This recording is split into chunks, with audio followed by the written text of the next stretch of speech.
Welcome to Mornings with Ken Rosato. It is Wednesday, July 15th, 2026, smack dab in the middle. It's hump day, middle of the month, although the month is 31 days this month. So I guess technically, around 6 p.m., it'll be halfway. Ah, we'll pretend. Dispensation. There we go, dispensation. We'll take your calls at 888-658-0234 to kick things off. Meteorologist Mike Favetta with a forecast near you. Good morning, sir.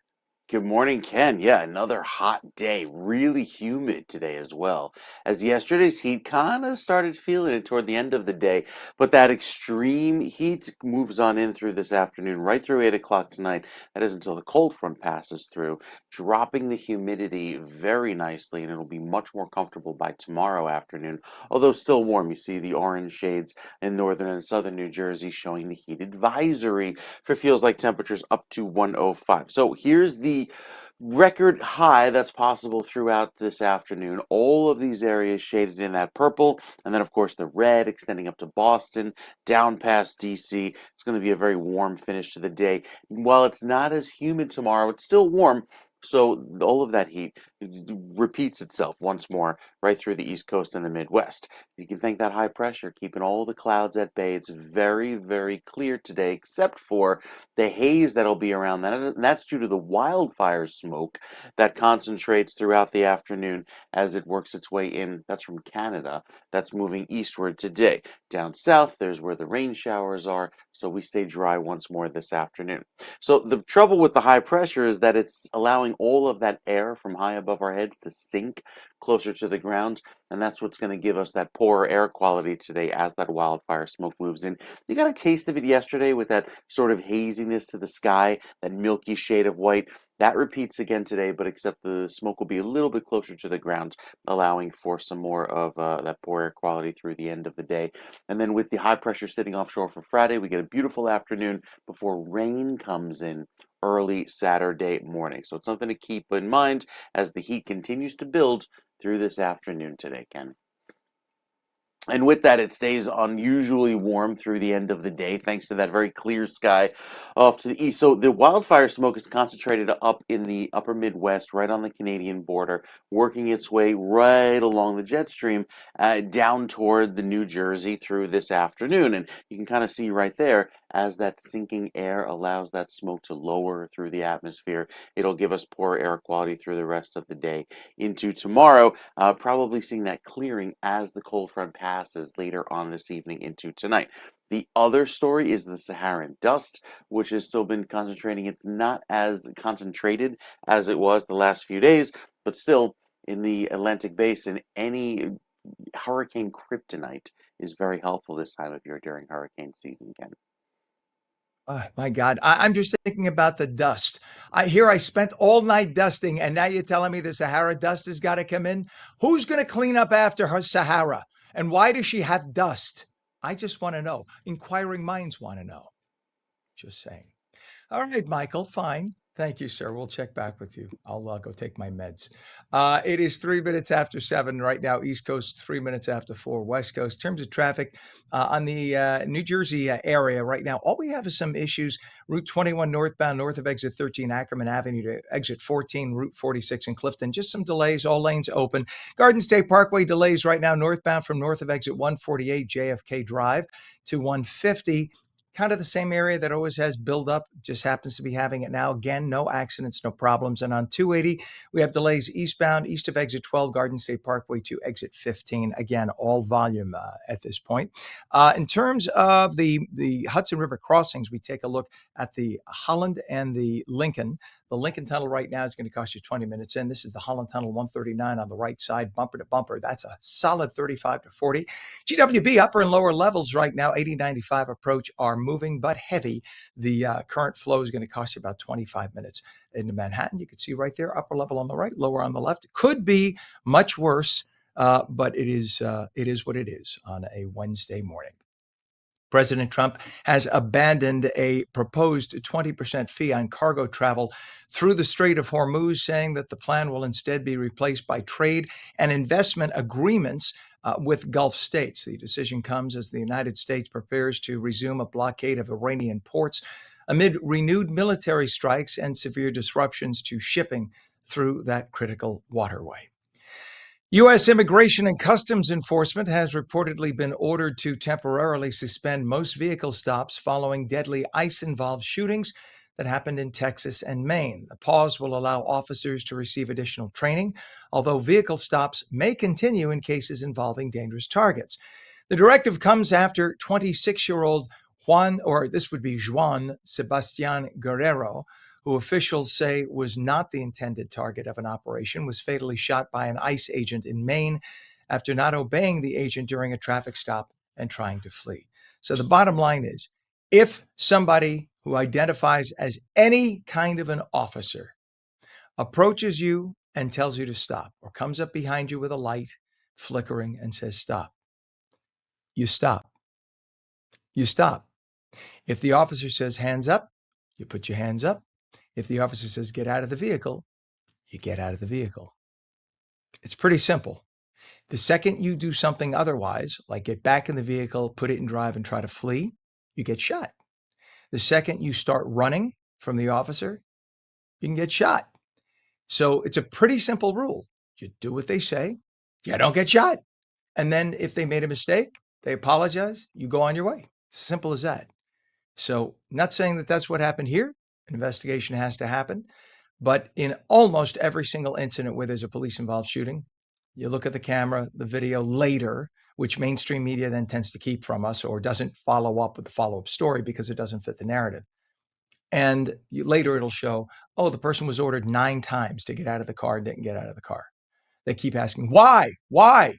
Get out of the car. We'll talk about it in a minute. If it's a mistake on our part, fine. Get out of the car. I've been pulled over twice.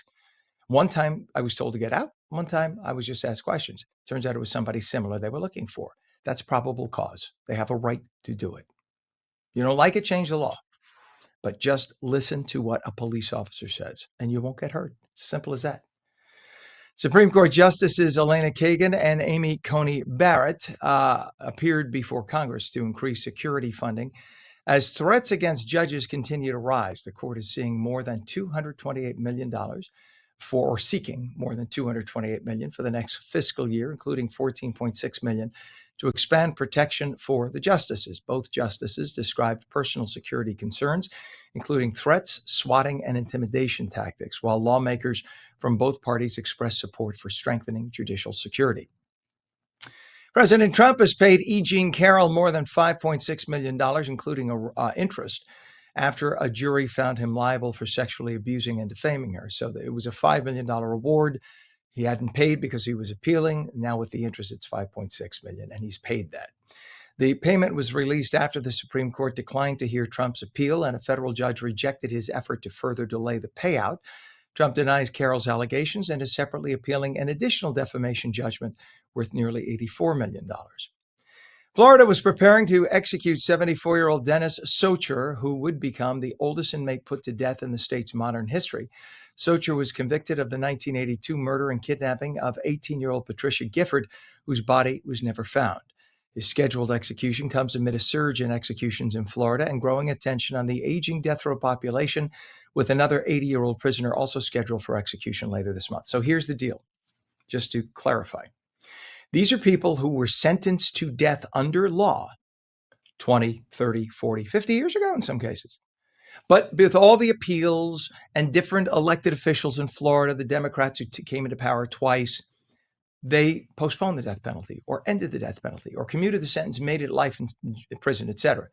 So with all the appeals, these people are on death row waiting. Now they're 70, they're 80, and now we're complaining, oh, you can't kill people who are that old.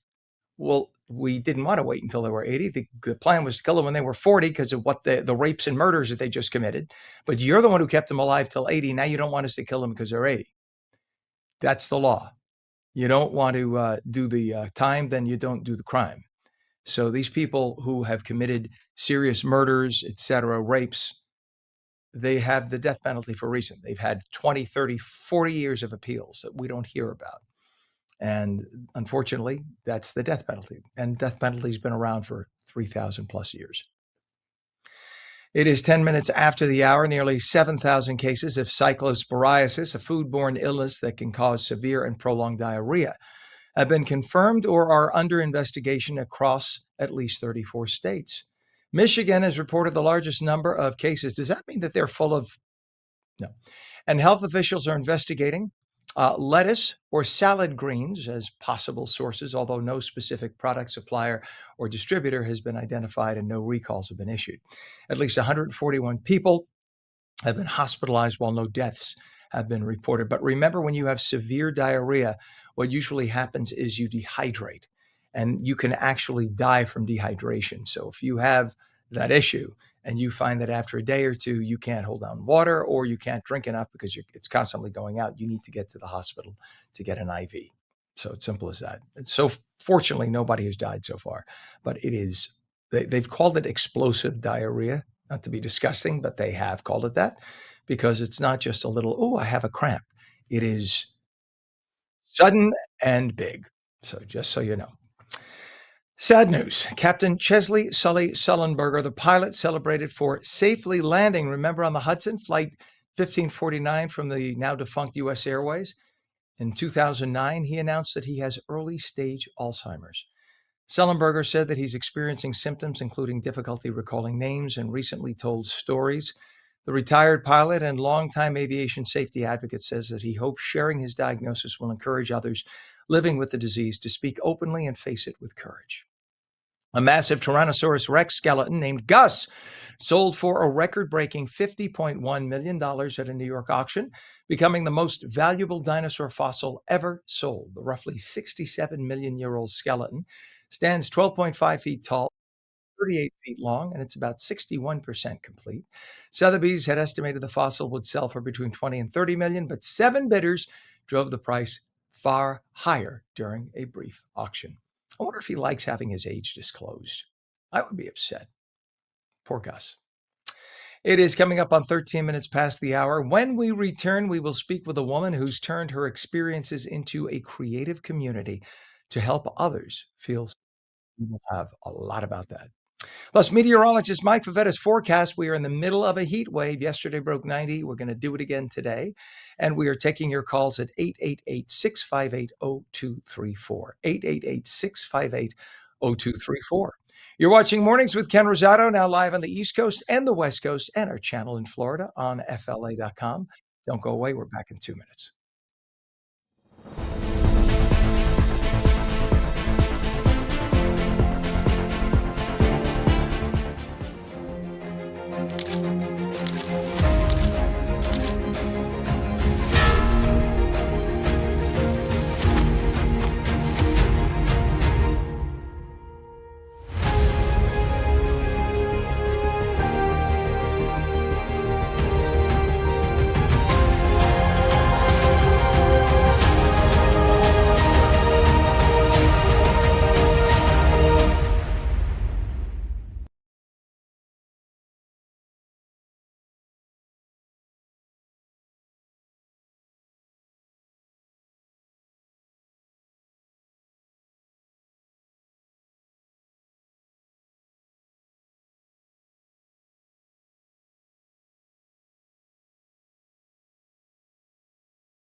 A very good morning. Welcome back to Mornings with Ken Rosato. It is, wow, a Wednesday. Crazy. Live in New York and New Jersey. And we are now welcoming our friends in Los Angeles and in Florida at 15 minutes past the hour. Taking your calls at 888-658-0234. Straight to our friend meteorologist Mike Favetta, who is hot, hot, hot. It's going to be in the 90s again, sir. Very warm again today. Yeah, up feeling around 100 with the humidity, so unusually hot. With all of the clear sky today, there will be some haze in the sky due to some wildfire smoke.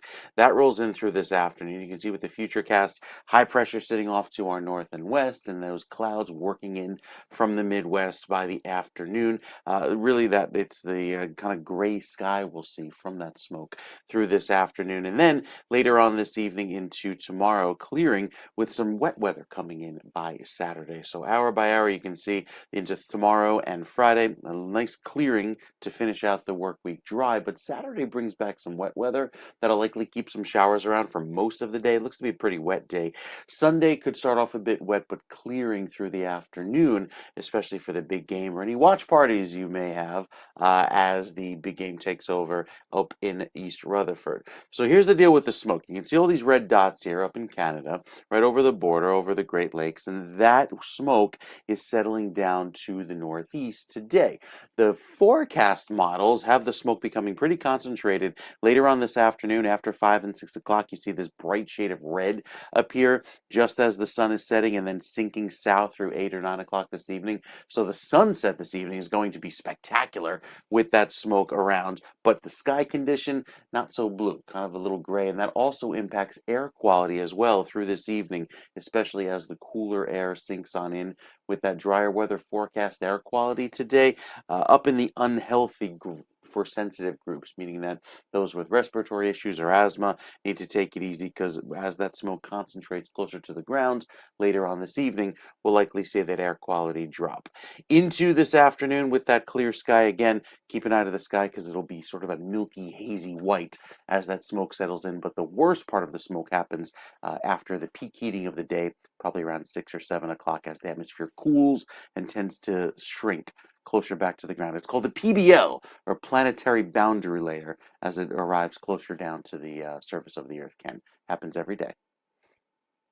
As opposed to a BBM, which is when one has eaten too many tacos the night before. That's a whole other broadcast, which we will wait until tonight for. But thank you, sir. I You bet. appreciate you as always. In the meantime, I am fanning myself sitting here. AC just doesn't keep up. It is currently 76 degrees. Wow, that's warm for this hour. 76 in Trenton. It's 73 in northern New Jersey and California right now. 68 Los Angeles, 69 degrees San Diego. Traffic, we go to the Garden State Parkway. We have a disabled vehicle right now northbound north of the Driscoll Bridge. This is in Sayreville. All lanes are open, as you can see, but just a little brake check as people are going past that. You can see it's off on the left side there, and they're taking care of that. Hopefully that'll be towed away soon enough. Other issues right now to tell you about are really just some slowdowns. Route 21 typical. Also Garden State Parkway from 148 to 150. Those are just normal morning slowdowns due to volume. We look at the Hudson River crossings.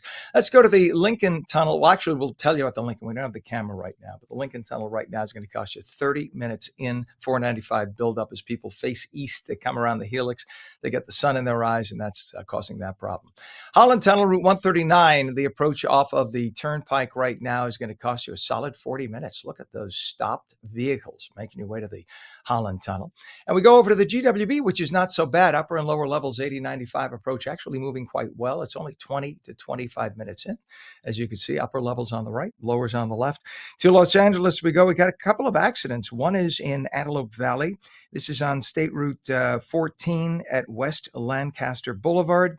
Another accident in West Valley at 101 and Cheeseboro Road. And we have a serious accident that happened. Let's see, this is in South LA at East Florence and Pacific Boulevard. Well, at just 24 years of age, Crystal Durham is turning her experiences into a creative community to help others feel supported. She's the founder of the Major Society. That's a creative agency that helps promote brands and creators, and she's preparing for the Powerhouse Experience in Jersey City this August. Let's welcome her. Good morning to you, Crystal. Good morning, Ken. How are you? I'm doing great. Thanks. Glad I'm not sitting in that traffic. That's what I'm happy about. That's a good thing. So tell us about the Major Society. What made you start that? A lot of people your age are thinking about getting a first job. You're like, I'm going to open a business. I know what I'm doing here, and that's awesome. What made you start it? So I grew up in a rural community.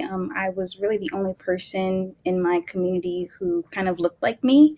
And with that experience, it came with a lot of hardship. I had to learn how to kind of have my own voice and be confident in the way that I show up in the room.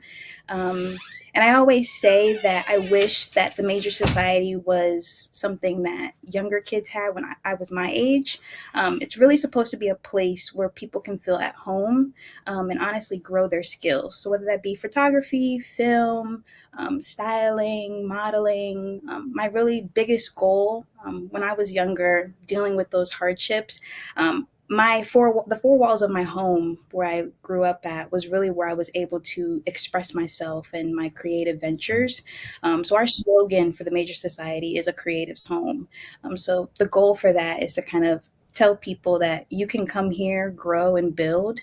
It's also for established creators as well, but the main goal is to let people know that this group is allowed. You're allowed to tinker, you're allowed to build, and really express yourself in a space that is safe. So, Crystal, you're first of all, we should tell everybody that you had experiences of being bullied. You were even homeless at one time, which is a major, major deal. People, that's the one thing I always talk to groups about.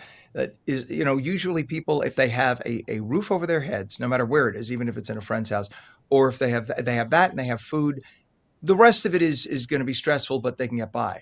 When you're homeless and you don't have those two basics, that becomes the focus. And the fact that you've not only overcome that, but actually you thrive, probably in spite of that, is just, it says so much about Crystal and about your spirit.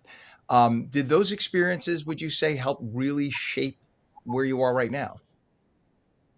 I would definitely say so. I have this big saying now, stepping more into my business, that it's healing so many different parts of me. Just with the amount of donations and the people being willing to just be a part, it showed me that hard seasons are not something where you should feel like you failed, but it should be a pivot to more blessings. The biggest goal for the Powerhouse experience, we're talking about pushing through adversity. And I like to be someone who has, I guess, practiced what you preach in a sense. But I Mhm. guess in a way, it has given me hope in a sense. And I think that's what the world needs now. The world needs hope. And I think as a creator, um, you are allowed to be in these creative spaces. You can have a life, a healthy life, a promising life as a creator, especially now with social media so prominent.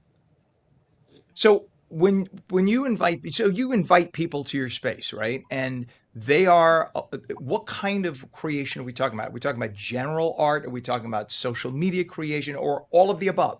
Is it if they're a creative individual, if they feel like they are being criticized or bullied, they have a safe space, they could come to your place and do whatever work they have to do. Is that basically it?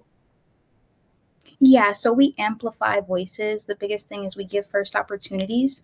So with the panel, we've picked four individuals who dominate within business, photography, film, art, and we're allowing them to share their stories to a group, on August 22nd. But the biggest thing is what we really do, it's more social media. So there's kind of two sides to the brand. There's one side where we're very community focused, event driven. We just got done doing our major impact event for college students and young career professionals. But this event is for creators who still need that push and that inspiration to keep moving forward despite what life throws at them. So I And don't I don't mean to step on you, Crystal. I'm just saying, say I'm a 50, 60-year-old man at a cocktail party and I come up to you and say, so what do you do? They're going to say, I don't Mhm. understand any of that. What does that mean in English? I don't mean to be to the point. So I have an office. It's a promotional publicist office. People come here and they Mhm. can work, and now we're going to have them tell their story. Just I'm a little confused overall. I just want people to understand what it is in kind of direct, short, 2 sentence English, what it is that this is? Yeah, so the Major Society is a creative agency where we help creators establish themselves in different spaces, but we also See, give right there, I'm going to opportunities where pause they. you. I don't understand what that. See, you got to think of the old man here. I don't understand what that means. Creators establish themselves in different spaces. I don't understand that. So just tell me, does that mean that by creator you mean somebody who's social media and Social in media, art different spaces? model. Yeah. Yeah, so like different art galleries, or we may have them team up with a brand that we're working with to do social media content creation for like grand openings or different, promoting different foods, stuff like that. And That's then, it. So yeah, that. I'd forgive me. Please forgive my ignorance, Crystal. I'm not trying to intimidate. I literally, last night, you could ask our producer, Izzy. Last night, I went back and forth with Izzy and said, I think this is awesome, but I'm really confused. I just want to make sure that the message gets out, that it's crystal clear for all the efforts that you're doing, because you're an awesome person who's done so much. And I just want to make sure that it's communicated well, because this is what I do. I've been a communicator for 45 years. It's what I do. I've worked at the networks for 45 years. And when I look at it and hear this, I'm like, it probably makes sense on a generational level to somebody in their 20s, to somebody in their 50s and 60s. I couldn't understand a word of it. And I'm not belittling. I just don't understand. And that's why I needed that translation. You did a beautiful job right there. That's perfect. Let's talk about we have a couple of minutes left here. I want to say what the Jersey City Powerhouse is, because I think a lot of people outside of Jersey City don't know what the powerhouse is. So this used to be the power plant for the PATH trains. They abandoned it. It was falling apart. And now it's sort of become an artistic community in that area, right? So it's being Mhm, revitalized, galleries, studios, and the New Jersey mhm. Symphony Center is coming there. So the hope is it'll eventually become the sort of art and retail hub for Jersey City. So talk about, based on that, the Powerhouse Experience event you got coming up. So the Powerhouse Experience is a night for creators to connect and create. We have a live panel session. We'll have giveaways that has been generously donated by Casino Pier in Breakwater Beach.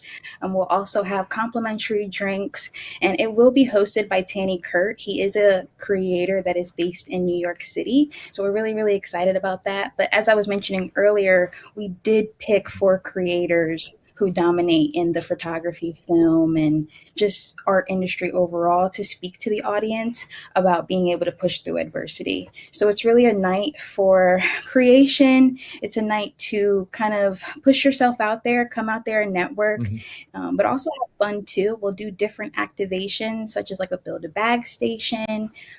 People will be able to do content creation opportunities. So it's a bunch of fun, and we're just excited for August 22nd. I love that you're doing it. I think you're an awesome person. I think you are a survivor who is going to shine for the rest of your life because you have it in you. And I want you back on. Whenever you'd like to, please come back. I hope this event goes perfectly for you. Crystal Durham, founder of the Major Society in Jersey City, thank you for coming on and blessing us this morning. We appreciate you. Thank you so much and have a good day. You too, Crystal.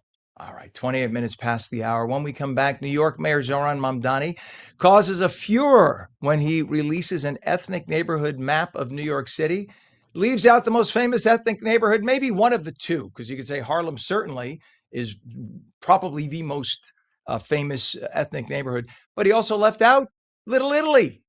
Yeah, we're going to speak with the president of the Italian American One Voice Coalition about that. And the phone lines are open. We'll take calls at 888 658 0234. We're back in 2 minutes.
Very good morning, 31 minutes past the hour, Wednesday, July 15th. Welcome back to Mornings with Ken Rosato. Straight to meteorologist Mike Favetta as the Northeast is in the middle of a heat wave. Good morning, sir.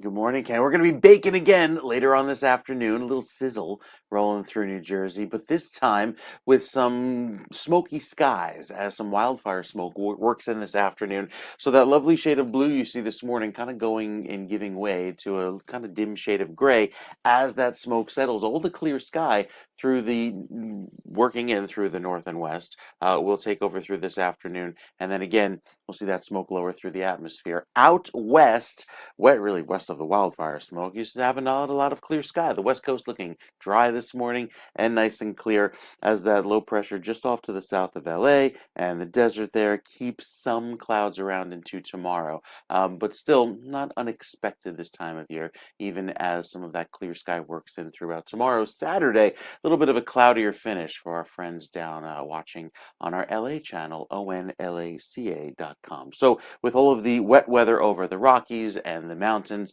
the desert stays nice and dry. Right down toward the coast today, another warm day setting up for you. It's going to be hot here across the East Coast with the rain suppressed to our south. None of this wet weather reaches us. We even have a little chance of a sprinkle early tomorrow morning, but I think ultimately we wind up staying rather dry. We'll tell you more about that smoke and give you details on what's going on with the drought situation as well, Ken. That's coming up in just a few minutes. Wait a minute. We just had like 16 bajillion gallons of rain. We had floods all over the place. We had houses being washed out to the Atlantic Ocean. And you're telling me we got a frickin' drought? And New Jersey, I found out, I didn't realize this geography. We sit on the largest underground aquifer in the whole frickin' country for the southern half of New Jersey. And you're telling me we got another drought? Still, these droughts, they last months and months and months. So it's been ongoing since the wintertime. I think this is all part of a diabolical plot. This is a plot. I'm telling you. I'll ask our next guest. Andre Domino knows all about this stuff. You do not Okay. want to piss off Andre Domino. I'm just saying. I know about Andre. He's a good guy, but he doesn't take it. Andre's a very patient man until you push him to here. You start asking him about gravy versus sauce, it's all over. Just saying. All right. I'll check back with you, Mr. Favetta. Thank Thank you, you. sir. It is 75 degrees right now, northern New Jersey, 76 in Trenton. In California, Los Angeles, it is 68, 67 degrees right now in San Diego. In terms of traffic, what we have is a crash right now. Let's go to 295. This is southbound, south of exit 60, which is by 195, Route 129 Hamilton. Do we have it, Ben? 295 shot? There it is. Uh, yeah, it literally 30 seconds ago, that was absolutely stopped. Pam's like, you really want to see this now? Again, it's moving. All right. Well, it's good that it's moving. Maybe they cleared it up. Let's hope. Okay. We have right now, let's see, there's also Route 21 in Belleville, caused some slowdowns right there. And we have some slowdowns between exits 148 and 150 on the Garden State Parkway. That's just volume. And right now, the Lincoln Tunnel approach is going to cost you 30 minutes. Holland Tunnel is going to be 35 to 40. Look at the Route 139 extension off of the Turnpike to the tunnel. It is an absolute mess. Just bumper to bumper. See those? That looks like a parking lane. No, that's actually a lane going into the Holland Tunnel. The people on the left and the far right are going to local roads. Those two lanes there, right there, the big box truck, that's making your way into the tunnel, and it is stopped. So that is 40 minutes to get into Manhattan right now. The GWB upper and lower levels, really not bad at all. It's actually on the 8095 approach, moving pretty well, about 30 miles an hour. That's really good. Well, maybe that was more like 20. But that's going to cost you about 20 minutes. Not so bad a lot. Off to the west coast we go, and we have a traffic collision reported Antelope Valley. This is on State Route 14 at West Lancaster Road, and we have a serious accident that just happened in South LA at East Florence and Pacific. It is 35 minutes past the hour. Mayor Zoran Mamdani's administration is under fire for recently releasing a map of New York City's ethnic neighborhoods, and it conspicuously left out the city's white ethnic neighborhoods. There are white ethnic people.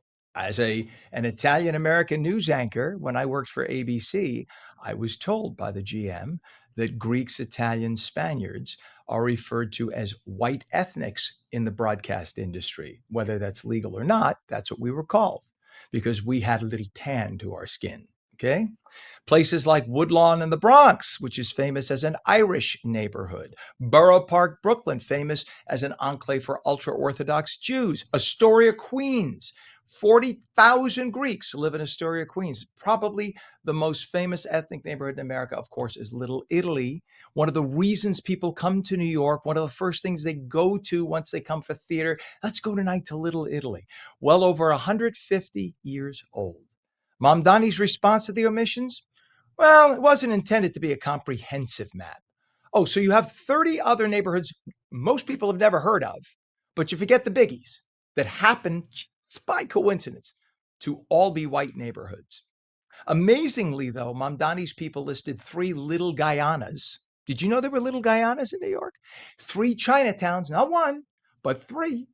2 little Mexicos, and even a neighborhood called, and you tell me if you've ever heard of this place, Little Bod Tibet. Now, I've heard of Tibet, but what the hell is a BHOD? I don't know what Bod is, and I know geography pretty well.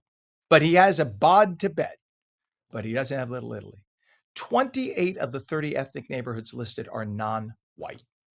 Listen, everybody deserves a shot, but white people still make up about 40%, 45% of the New York City market. New York City, 45%. How do you leave 45% of the population off? Well, so much for being the mayor of all the people. Mamdani also says the map was created. Oh, it was created before me, 2023. But it's his administration that released it. If this was released under Mayor Adams, there would have been a furor. That's probably why it wasn't released. But Mamdani's people couldn't wait to. I'm sorry. Yes, I will get our guest up. I promise. I mean, they could have quickly modified this and sent it out again, but no, they didn't do that, did they? Okay, I've ranted. With me this morning to talk about it is Andre Domino, president of the Italian American One Voice Coalition, to discuss why omissions like this matter. Good morning, Andre. Thank you for letting me rant. Listening to your rant, you got my blood boiling again, because when this map came out, it was just such a disgrace. It shouldn't have been done. And listen, why should we be surprised with Mayor Mamdani? We know what he wants to do. He wants to change New York, and certainly what he's doing. Little Palestine, little Yemen, and no Little Italy? Come on. I mean, if you think about the populations of those neighborhoods, and by the way, I love checking out ethnic neighborhoods. I love checking out the food. I love seeing the cost. I love that. I'm not angry about a Little Palestine. I applaud Little Palestine. I think it's awesome. I love the fact that there's a little Yemen. I want to see what they're like. This is like traveling to Yemen without having to travel to Yemen. That's a cool thing, but you don't do it at the expense of the other people and say, we'll erase the white neighborhoods and just call these other neighborhoods, and that way it'll go away and we could create the multicultural city we want. Well, forgetting about the fact that for 150, 200 years, Italians built so much of New York, and so much of it wouldn't exist without them. Yeah, of course. I mean, what an omission, I think a deliberate omission of Little Italy. That's probably one of the only places that is actually called Little Italy, and people come from all over to visit Little Italy. We've all got roots there. My mother's family came from Sicily and landed there in the early 1900s on Mott Street. And so I was born in Brooklyn, and we all know about Little Italy. And to just leave it off, what an iconic neighborhood to leave off the map. Again, I think it was deliberate. And, after all the uproar from the Italian American organizations, which I'm proud that all these organizations stood up and said that, but we're still waiting. He said it was going to put it back. It's still not there. So listen, I think it's clear what the situation is. This is the same guy who, before he was mayor, when he was an assemblyman, posted a picture of himself sticking his middle finger up at the Columbus statue. So are we shocked that he would literally put out an ethnic map that doesn't show a neighborhood that's that big in Lower Manhattan, surrounded now by Chinatown, but Chinatown and Little Italy get along great, because I know all my Italian friends in Little Italy love Chinese food. They go and hang out in Chinatown. It's an awesome place to hang out. But this is, again, it's not about having a problem with the other communities. It's about erasing us. Excuse me, that's the problem. You don't make us go away when we're still there. That's if Little Italy closed up shop, of course, you can maybe put a little parenthesis. This used to be Little Italy. There's still 40, 50, 60,000 people living in Little Italy, and all the restaurants and everything else. You can't say it's gone. It's there. And just like our cousins from another mother in Greece are wonderful. We love the Greeks, the Italians and the Greeks. Hey, Sicily was created, but for the most part, by the Greeks. So, Siragusa was a Greek establishment. So we love our Greek cousins, and they have been wiped off the map. Astoria was all Greek, 40,000. The Irish, who worked so damn hard up in Woodlawn in the Bronx, gone. No reference at all. So just coincidentally, just the white neighborhoods were gone. Yeah, Are we all that stupid? Again, the Irish, and what about the Jewish neighborhoods? Same thing. We don't hear. Listen, as I said, I think it's deliberate. You talk about Little Italy, people saying, well, there's not many Italians live there. Yeah, but it's a historic place. In fact, just recently, the beautiful new Italian-American Museum opened up on Mulberry Street. So it's an anchor for the Italian ancestry that came into this country. That a lot of families went through there. A number of us have roots there. And to eliminate Little Italy and not mention the Irish and the Jewish and all those other neighborhoods, unfortunately, this is the mayor that we have. And, I think it's divide and conquer. We should look for unifying people, not dividing people. But it's unfortunate that I really believe that this was deliberate. Absolutely. Pam, can you bring up the map? We should have the map. I want to show the map. Well, she has to pull it up. It's on a whole string of stuff, but I want to bring it up and point something out. Because one of the arguments was this only shows recent arrivals. Okay. So it's hard to tell on that. But bottom line is, yet Harlem is denoted. Harlem doesn't have recent arrivals. Harlem is one of the great treasures of New York. I also love Harlem. But that was, it's every type of logical explanation doesn't pass the smell test. Every single one does not pass the smell. You could tell this was created by someone in his administration, or it could have been the Adams administration, but it was never published under the Adams administration for a reason. They probably said, if this gets published, people are going to be pissed off. Don't publish that. That's probably what happened, because Mayor Adams is a pretty rational guy. If you sit down and talk to Mayor Adams, he's the closest thing to a Republican we've had in 20 years in New York City. So the fact is, and the Italian American One Voice Coalition, you have been wonderful with creating associations of people with common goals, whether it be Native Americans, or in this case, the Irish and the Greeks and the Jews. You're like, we don't want to dominate. We just want to be present. And you're erasing us. If this were done to the new arrival communities, there would be riots in the street. But it's okay to do it to Italians and Jews and Greeks.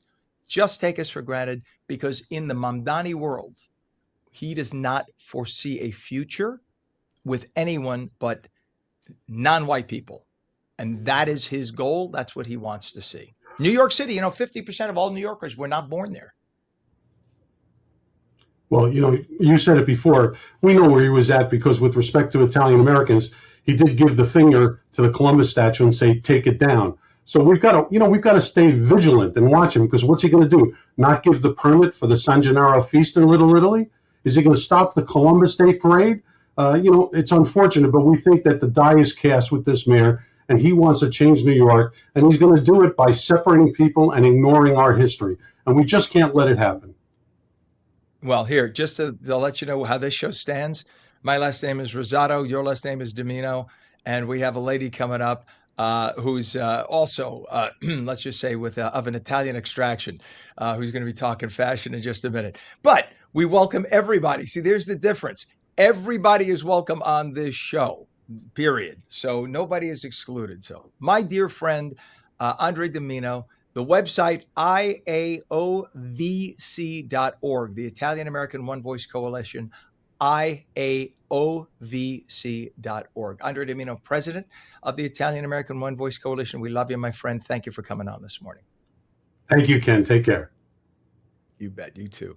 I'm going to be on WOR Radio this Friday for my dear friend Mark Simone, and we're going to talk more about that. We're going to have our dear friend Andre on to talk about this issue more.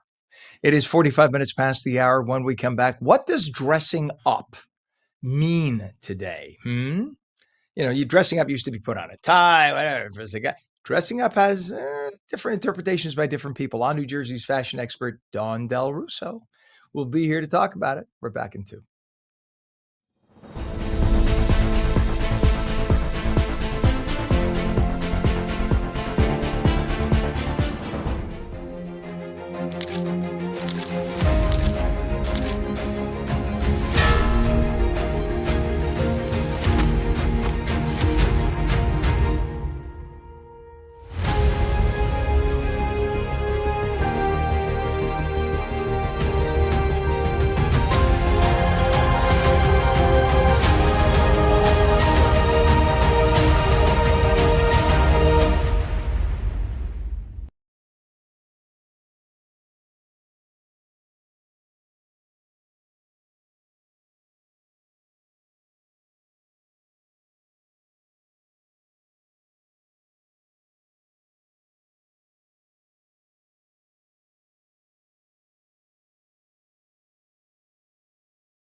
Welcome back to Mornings with Ken Rosato, 48 minutes past the hour. Straight to meteorologist Mike Favetta on another sweltering day in the middle of a heat wave, smack dab in the middle. So today is like in the middle of everything. It's the middle of the Yeah, month, it it's the is. middle of the week, and it's the middle of the heat wave. The middle. Malcolm. The I'm going to call middle. myself Malcolm because I'm in And the we're going middle. to add some smoke on top of that to kind of create the nice little middle of the month, week, everything sandwich. Because there are some smoky skies on the way later on this afternoon. You don't see them on the satellite picture. This is the infrared channel, so it only shows the highest cloud tops where the cold cloud tops are, such as the thunderstorms down south and these showers that are over the upper Midwest. All of that smoke arriving later today thanks to the flow of that wind direction around the high pressure, giving us our heat and our hot weather for the rest of the day. Now, once we get into Saturday, things start to clear out with the dry weather. We'll get some rain in here by the end of the day, and then some showers exit for Sunday morning, leading to a pretty dry start to next week and a little bit cooler as well as the next weather system pushes through. But by the middle of next week, I think that's when it'll really feel more comfortable as we kind of push all of this heat out of here. So the futurecast showing the fronts later on this evening, removing the humidity as it slides southward, driving in some of that clear air. It'll clear out the skies for tomorrow as well. And then Friday, high pressure and control, leading to a nice dry start to our Friday afternoon. Saturday sees some wet weather around, luckily not a totally rainy day, just a few scattered showers with extra clouds. And then Sunday starts off a little wet but clears up by the afternoon. So we have cooler than average weather. That'll be a nice change for the second half of the month, taking us into the end of July, warmer down south, and slightly higher than average wet weather chances going into the end of the month as well. What does that mean for the ongoing drought? Well, it'll mean an improvement given how parts of northern New Jersey have dried out to the point where it's only a moderately dry ground, not a severe drought like has been the case for the last few weeks. So all of those buckets of rain that we've had, Ken, over the last several weeks are actually making a dent in the drought, and that's some good news. That's a good thing because I'm running out of buckets. Let's put it that way. And it's funny. It's like unless you have about a foot of standing water, we still have a drought. I don't understand this. It's very confusing to me. But then again, I'm not that smart, so it all works out. Mike, we appreciate you very much, sir. Thank you. You bet. Oh my God, Mike's like, God, Ken, you're ruining it. You're ruining it. You're ruining it. I have a message I'm trying to send you. You're ruining it. 76 degrees right now in Trenton and 76 also actually northern New Jersey. It is 69 degrees now, Los Angeles, and 68 degrees, San Diego. And we go to our friend. We go to our friend Dawn here. We want to talk about fashion. So here's the deal. For years, when we talked about, we're going out, we're getting dressed up. That meant reaching for your best dress, a tailored suit, a polished pair of shoes. When I was at Channel 7 for 20 years, Channel 5 before that for a few years, I always wore a tie. I wore a white shirt. Channel 7 was big on a white or a powder blue shirt for its male anchors. They preferred a very simple suit. They didn't want a fancy window pane. They wanted a simple gray, black, navy. We call that IBM suit outfit. That's what IBM used to have, business apparel. But with the rise of remote work and athleisure, a more casual approach has changed the dress code dramatically. So what does dressing up actually mean today? Joining us this morning to talk about it, fashion expert Dawn Del Russo of livetheglamour.com. That's live the GLAMOUR, British spelling, to talk about why she believes it may be time to bring a little more glamour back into our lives. Good morning to you, Dawn. Good morning, Ken. I need fashion to come back and be a little bit more elevated. So I'm kind of tired of seeing I'm sorry, just to say, ripped sweats, dirty socks, people who look like they rolled out of bed coming in and thinking that that's professional. I'm done with that. I know. I call it like the sneaker pandemic. We had the pandemic, and then now it's like after that happened, no one got out of that clothing. It became so casual and okay to put sweatpants and sneakers on no matter where you went. And now, like long ago, years ago, women would change their shoes to run around the city, and you'd have your heels on and you take the heels off to walk around and put your sneakers on. But immediately when you went back into your office, you had those heels back on, you were dressed and put together. Now there's been this well, it's okay the sneakers work. You could do, maybe a designer pair of sneakers and then it's okay. And it really muddled the water and what was dressing up versus what's casual. And there was an article written recently that I read by Vanessa Friedman, and as soon as I read this article, I was like, I need to talk about this, because there's been so much thought around what is actually dressing up anymore. Where do we stand with that? People are hesitant. They don't want to put the fancy outfit on because they feel like no one else will be dressed, that I'll be overdressed. My answer to that is, like you've probably heard a million times, you can't be overdressed. It's always better to show up a little bit more dressed than underdressed. But the whole talk was, what does it actually mean? Where do we stand with it? How do people think about around dressing up? And she concluded that it was more about the intention of dressing and what intention you put behind it.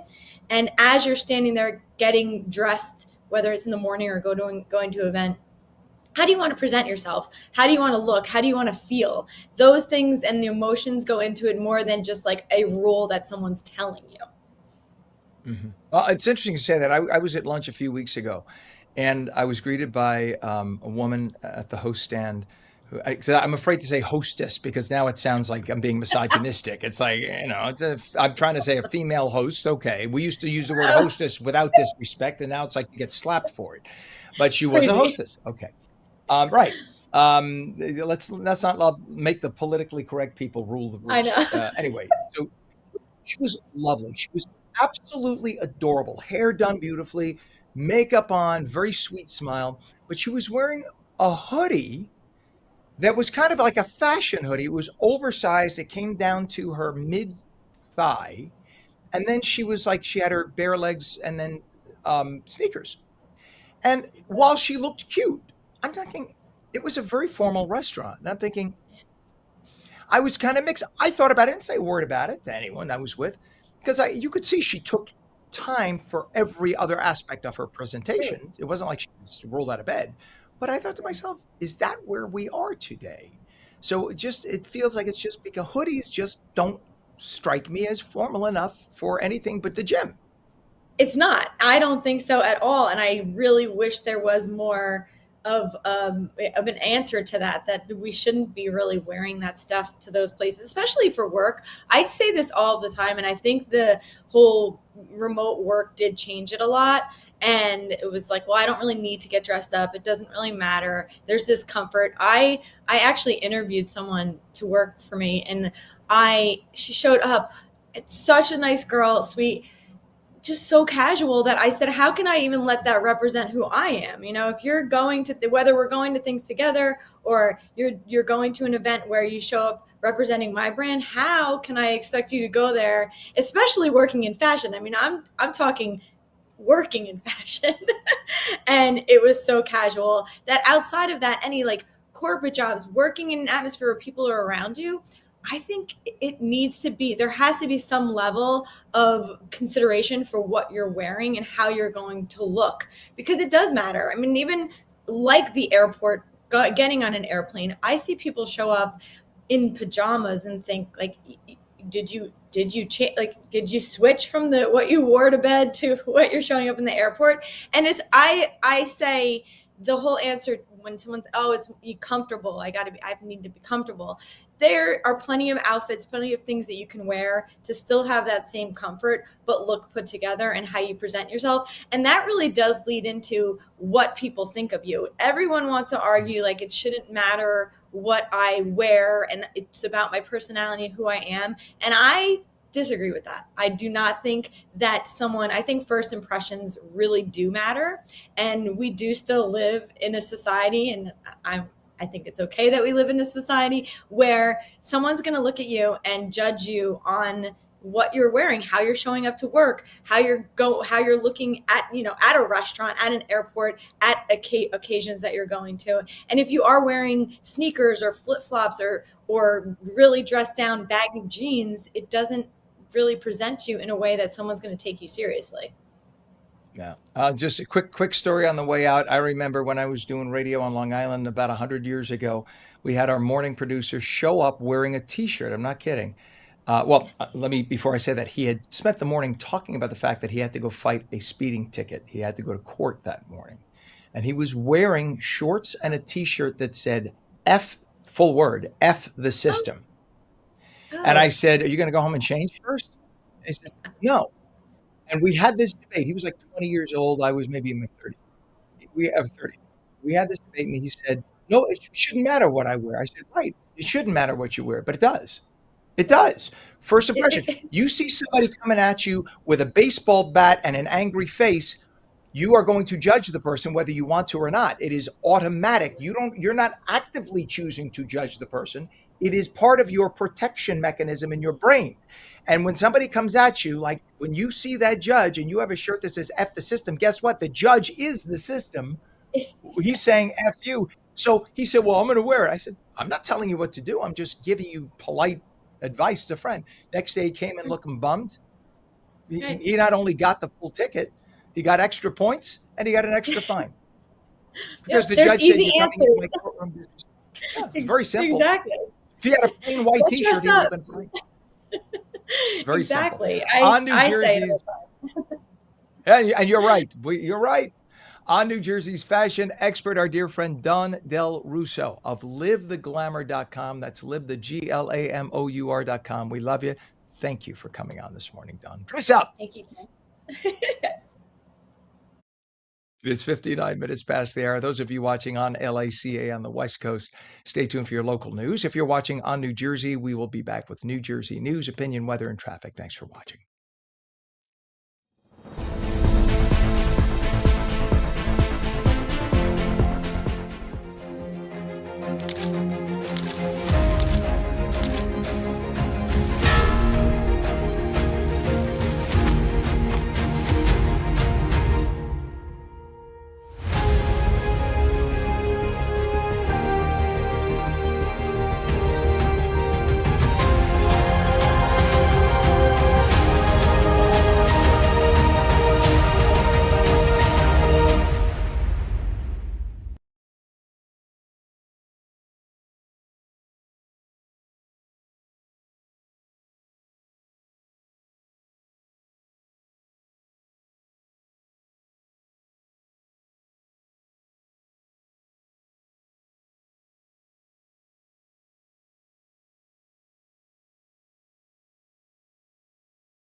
Very good morning, 8:02, Wednesday, July 15th. Welcome to On New Jersey Mornings. I'm Ken Rosato. It's going to be a hot one, middle of a heat wave. Meteorologist Mike Favetta with the full hot Garden State forecast. Mike?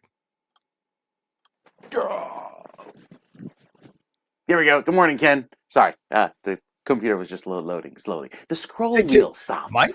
The scroll wheel. So I'm trying to work with the scroll wheel, and it's just going the opposite direction. So it's the stickiness of the humidity, right? Nothing wants to work today.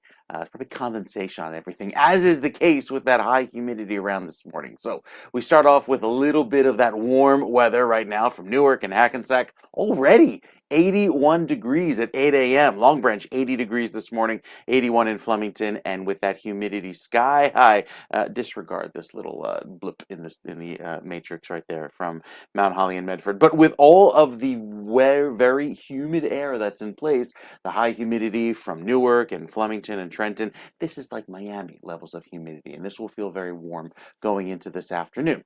On top of that, we have the wildfire smoke that arrives later today. So all these red dots here in Canada are the big wildfires in Canada that are spreading the wildfire smoke eastward through the course of this afternoon. And the computer models are forecasting that by, say, 5, 6 p.m., you see the shade of yellow and red work its way south along the cold front.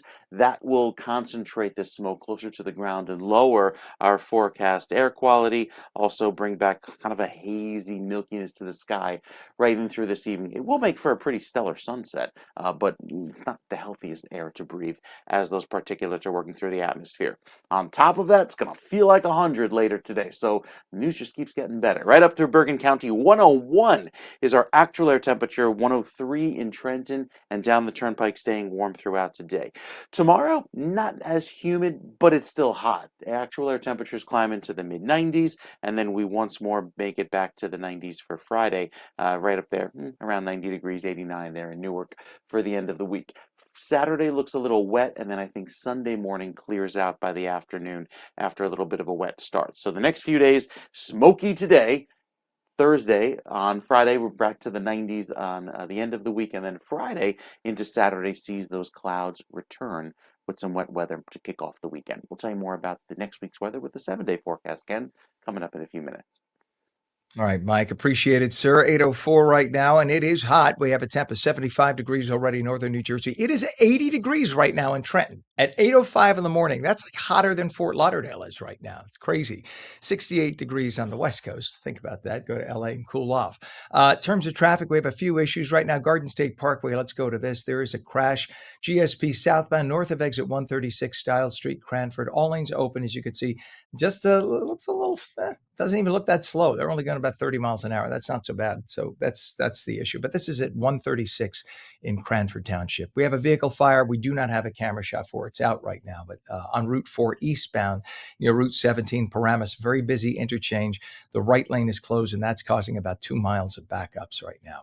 We have a crash on 295 down by exit 60, 195 in Hamilton. The right shoulder's closed, and the Hudson River crossings. Lincoln right now is going to cost you about 35 to 40. The Holland is going to be about 45. And the GWB upper and lower levels actually moving pretty well, considering you can see the lower level on the left and the upper on the right, and that's a solid 30. 8:06 right now is our time. And for decades, the Actors Fund Home, I should say, in Englewood, has provided care and support for the people who have spent their careers working both on stage and behind the scenes. And now the nationally recognized facility is entering a new chapter with a newly formed board of trustees and honorary council as it continues its mission of providing exceptional care. Joining us this morning is Jordan Stroll, who's the executive director of the Actors Fund Home. Good morning, Jordan. Good to have you on. Good morning. How are you?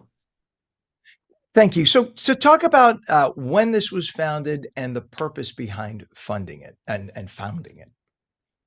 So the home actually dates back to the it's really 60s when it started as a retirement home. And over the years, over the last several decades, it's added many pieces. The nursing home was formed in the 1980s. The retirement home was converted into assisted living in the 90s. And in 2016 through 18, we did a pretty substantial expansion project, which brought us a subacute building, as well as a assisted living memory care unit, and repurposed a lot of that building.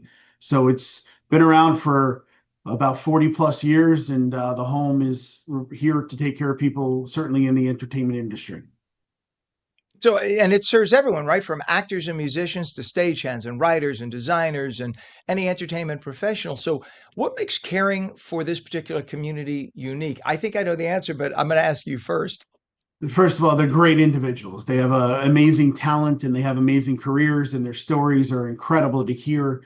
These are all people that were associated with the industry, like you just alluded to, whether it be on the screen or on the stage, behind the scenes, stagehand. And their stories are incredible, and they come here to make sure they get quality of life, and in their time of need, the Actors Fund Home is here to take care of them and make sure that whatever their medical needs are, we're able and capable of serving. And being in the quasi entertainment industry in the news, TV and radio, I always say radio is the lowest rung of the ladder. TV, then TV news is next, and then you get Broadway and theater, whatever, and movies get up to the top. There's like that pecking order. And what I've discovered over the years, and correct me if I'm wrong, but so many people leave wherever they are, all over the country, all over the world, and come to the New York area because this is where it's at, right? It's Yeah. LA and New York, LA and New York. And so they're kind of on their own. And many of them end up divorced or don't have a spouse or a partner because they're married to their career. You Yeah. could be working, you do 2 or 3 matinees a week in Broadway and then work 7 nights a week. You have no Yeah. family life. It is, people Yeah. think, oh, it's glamorous. I have friends who do Broadway stuff. They get $200 a show to do dance. It's not easy. You work your butt off. And this is the epicenter. This is Broadway. TV Yeah. news has become the same thing. So these people do not retire millionaires. A lot of them retire pretty poor after They spending, do. 7 nights a week working. So that's why they need a place like this, right? Yeah, most of our residents, 75% of our residents end up on New Jersey State Medicaid. And Medicaid, of course, is for people that unfortunately don't have assets and don't ultimately have the capability of financial means to pay for their care. So it is subsidized. Like I said, 75% of our residents are on Medicaid, which tells you a lot of what we were just talking about. Unfortunately, those people on Broadway and a lot of people in the industry, a lot of them live paycheck to paycheck, and they don't have a lot of savings. They come in their time of need, whether it be in assisted living or, of course, nursing care. And the Actors Fund is here to take care of them and make sure they get everything they need. Yeah, I mean, I just talked to a friend of mine right now who's on Broadway. He works in 2 different restaurants part-time. Yeah, He's on in 3 different shows. He does, 2 nights he's an extra here, 1 night he dances there, but and he just used to dance on the cruise ships, but that's their life and they don't want to yeah, change it. But then, you don't have a lot of money in the bank at the end of it all, and you don't necessarily have family or a spouse. And then this is why without someplace like you, it would be homelessness, seriously. And I'm sure you realize the profundity of what the Actors Fund Home is, that you provide. You are the last resort for these people. we are their safety net. And when they need Yeah. help, they come to us, and we're there to serve, and we're there to make sure that they get, like I said, quality of life and quality of care, which is extremely important. And like you just said, a lot of these people are certainly living paycheck to paycheck, and it's really sad, but they do have a passion and a love for what they do. Their careers are everything to them. And we want to make sure that we embrace that. And when they come into the home, we encourage them to continue doing all different types of activities, which we provide. And it allows them to continue to be the individuals they are and the creative human beings that they really have become. So we certainly encourage that passion and that creativity at the home as well. And Jordan, I know that you guys are affiliates of the Entertainment Community Fund, because I'm sure people are going to wonder, how do you raise money in order to keep this thing going? So talk about that. Yeah, so we raise donations is what we really exist on. We're very fortunate that we have some amazing board members and supporters. A lot of the unions behind me, the building behind me is the Schubert organization, Schubert Pavilion, which was sponsored by the Schubert organization. They're a huge supporter of everything that we do, both at the home and at the Entertainment Community Fund. All of the locals are huge contributors. One of our big partners is Broadway Cares Equity Fights AIDS. Every time that a person goes to a show and they see those red buckets, and all that money ultimately is being fundraised for BCFA, a good portion of that money comes to the Entertainment Community Fund, and ultimately allows the Actors Fund Home to continue to do what we do. Because at the Medicaid rate, unfortunately, it would not allow us to continue to really provide the level of care that we offer to all of our residents.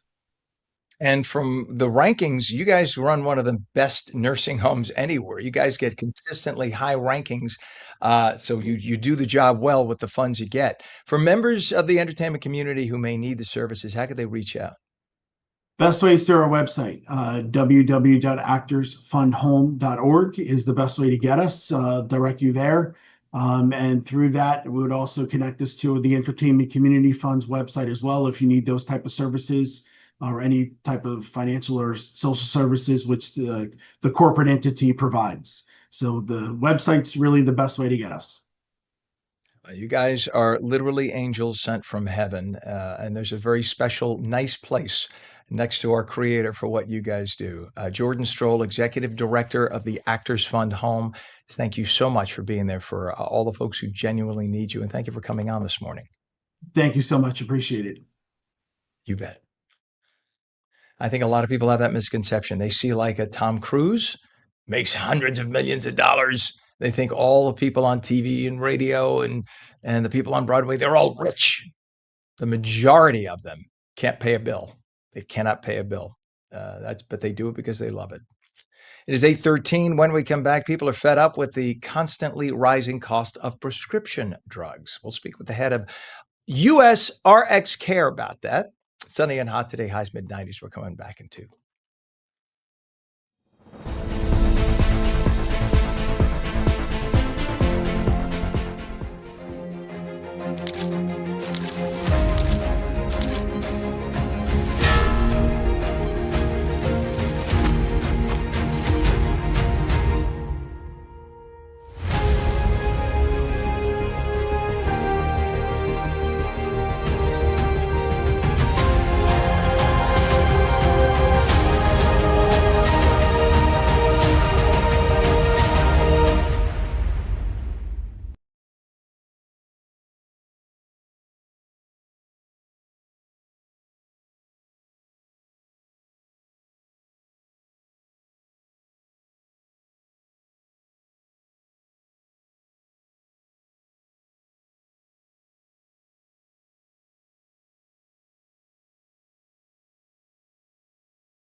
Welcome back to On New Jersey Mornings. Ken Rosato at 8:16, taking calls at 888-658-0234. Hot one, straight to meteorologist Mike Favetta, talking about the heat wave, burning in my heat Ken. wave. So we made it into the 90s yesterday, and I think we'll do it again today. The wildfire smoke will depend on if we make it to 100 this afternoon, but I think a lot of that smoke comes in later on this afternoon into this evening. Right now, visibility is clear, but that will change and drop dramatically throughout the afternoon, all due to that smoke. You don't see it here on the satellite picture, but by this afternoon, with more of a haze developing across our skies, I think we'll see that later today as that front sinks southward and dries us out. It's humid until then. There's your triple-digit heat right down toward the coast from Long Branch, Point Pleasant, and down toward Atlantic City. Now, ship bottoms air quality today drops, and this is the worst happening probably after 5 or 6 p.m. So it'll be unhealthy for those with respiratory issues. The further south you head, the worse the air quality is because the front takes its time to sag its way southward. And then after the front moves through, the humidity drops. So by this time tomorrow, it'll feel more comfortable. The air will feel healthier and drier, and even with that, Friday dew points are down in the 40s. That's like October level of dryness. So it'll feel really comfortable into the afternoon, even though the heat is still around. Forecast heat index at the hottest part of the day around 4 o'clock. It'll feel like 104 in Trenton. Really warm stuff.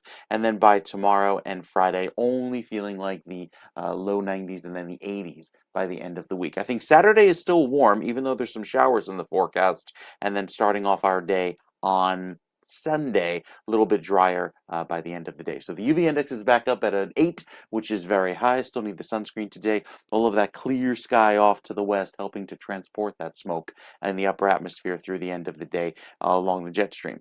Going into this afternoon and tonight, cooling off a little bit, seeing a little bit more of a relief tomorrow from the humidity, although the heat takes its time to dwindle. I think by Friday afternoon, it'll feel a little bit better. And then Saturday, feeling like the 70s and 80s, thanks to some clouds and showers that'll be around by the morning hours, and then Sunday clears out again. So going a little further into time, the forecast map showing most of that clear sky taking over by Sunday afternoon into Monday. So the weekend split, even though Saturday is pretty wet and rainy, I think Sunday clears out nicely, just in time for the big game, 3 o'clock over in MetLife Stadium on what are they called? New Jersey, New York Stadium, depending on where you're from, Ken, on Sunday afternoon. Yeah, all the Manhattanites are saying it's New York, New Jersey Stadium, not New Jersey, Whatever. New York. Yeah, okay. Then why is it physically in the Garden State, right? I love Mike. Whatever. That's awesome. What are you gonna do? Sue me? Hey. Okay.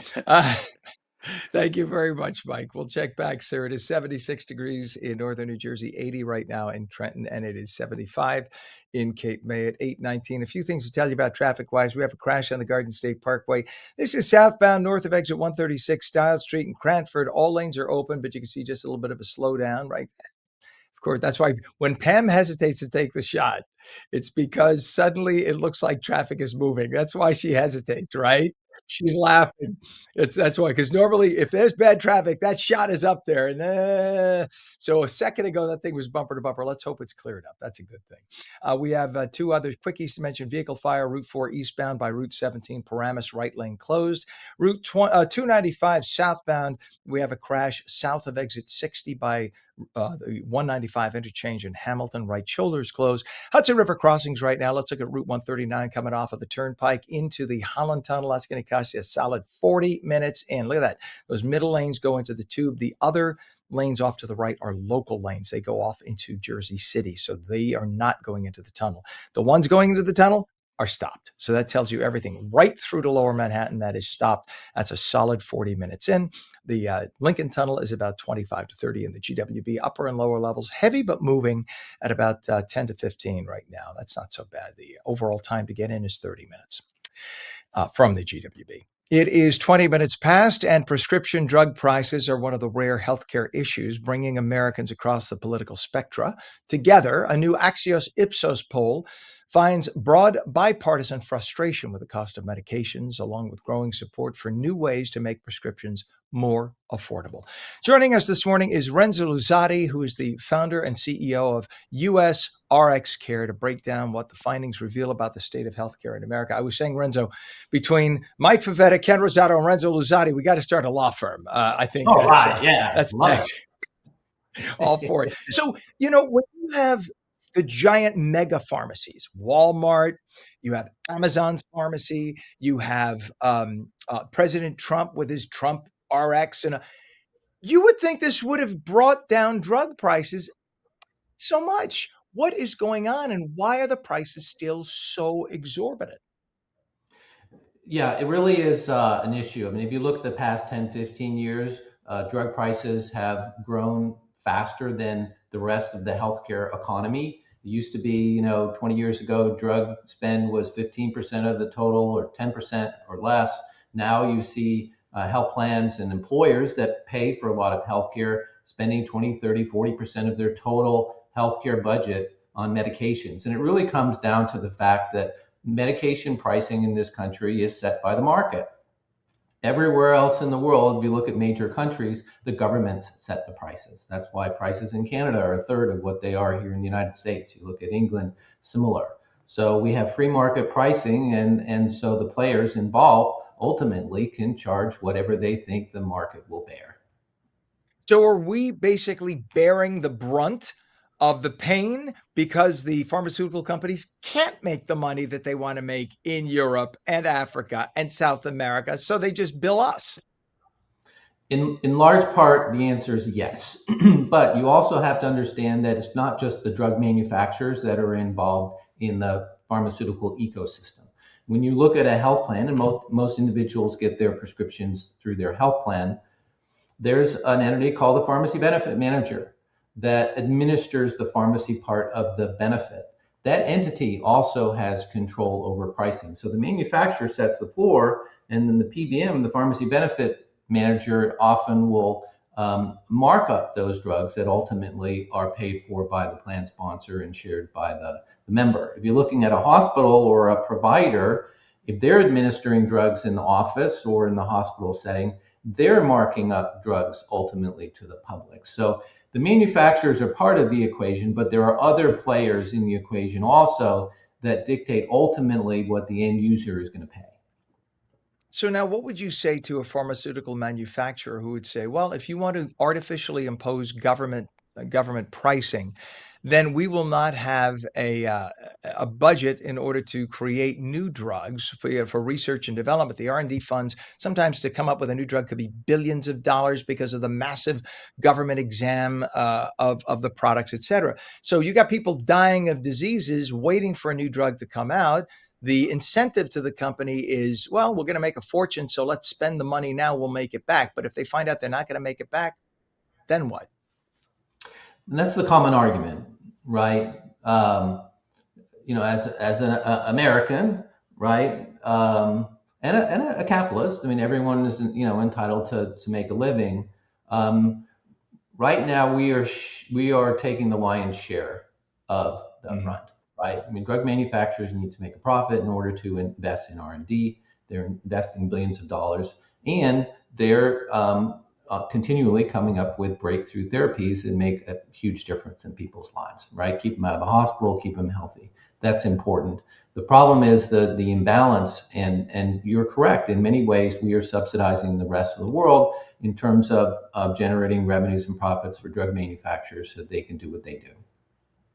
So now, Renzo, you have there's in this poll, it found support for drug manufacturers selling medications directly to consumers, which I had never heard before. So you would bypass the big pharmacies who are taking a cut and instead just go directly from the manufacturer to the consumer? And what does that look like? How would that be done?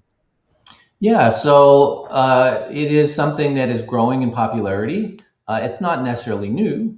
There have been options where individuals could buy direct. You mentioned Trump RX. It's kind of a conduit to many of those direct-to-consumer options. The ones that have been in the press of late have been Eli Lilly and Novo Nordisk, the manufacturers of the most popular GLP-1s that everyone's talking about that are good for diabetes, but also for weight loss.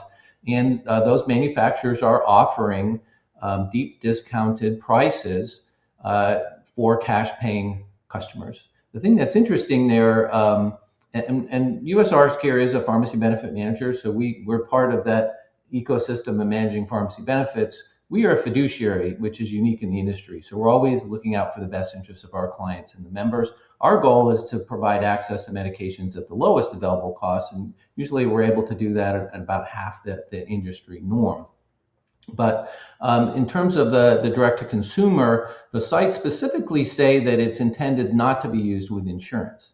But there's been some action at the FTC looking at the large PBMs in the industry. And one of the settlements actually says that the PBM has to figure out how to work with Trump RX to access those prices. So I think the funded healthcare segment, which are the health plans and the employer-sponsored plans, are going to ultimately merge with this direct-to-consumer approach that in many ways bypasses a lot of the profit centers that are causing the increase in drug spend. You're correct in that regard.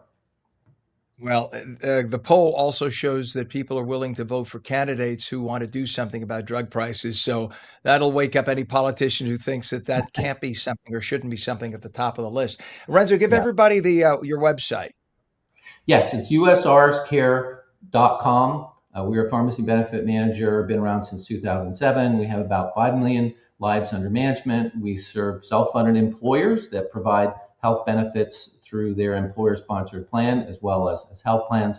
And we came into the marketplace to correct a lot of the issues that you're describing. One of it being that there's a lot of conflicts of interest that exist, pockets of profits that are not productive.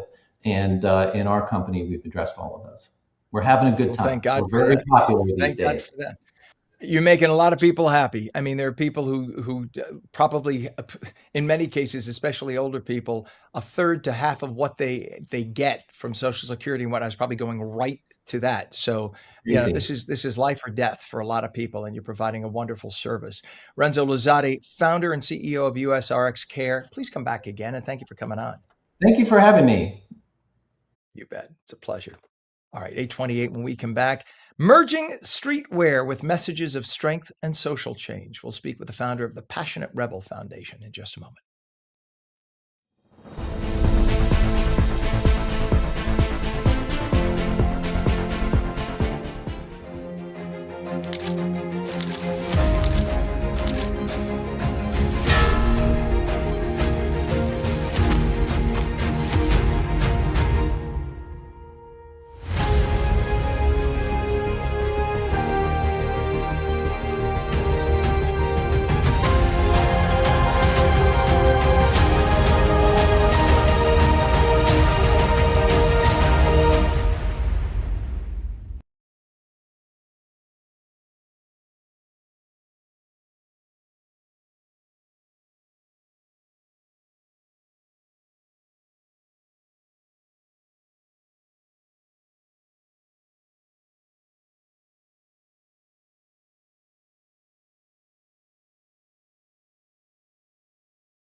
Good morning. It is Wednesday, July 15th, 2026, 77 degrees northern New Jersey, 80 degrees already in Trenton. I'm Ken Rosato. Welcome back to On New Jersey Mornings. It's sunny and hot today.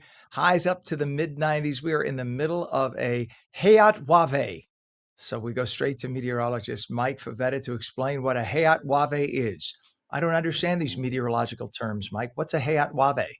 It's a short one. It's brief, right? So usually these last for days and days and days, but I think we'll only make a 3-day one out of it, especially by the time we get to tomorrow. But today's heat is pretty impressive, especially climbing up to 100 degrees across many stations here in southern New Jersey, Manahawkin, even over in Egg Harbor City, Hamilton, southern New Jersey taps in to the triple-digit heat, even close to the coast because it's a west and southwesterly wind that keeps all these places toasty through this afternoon.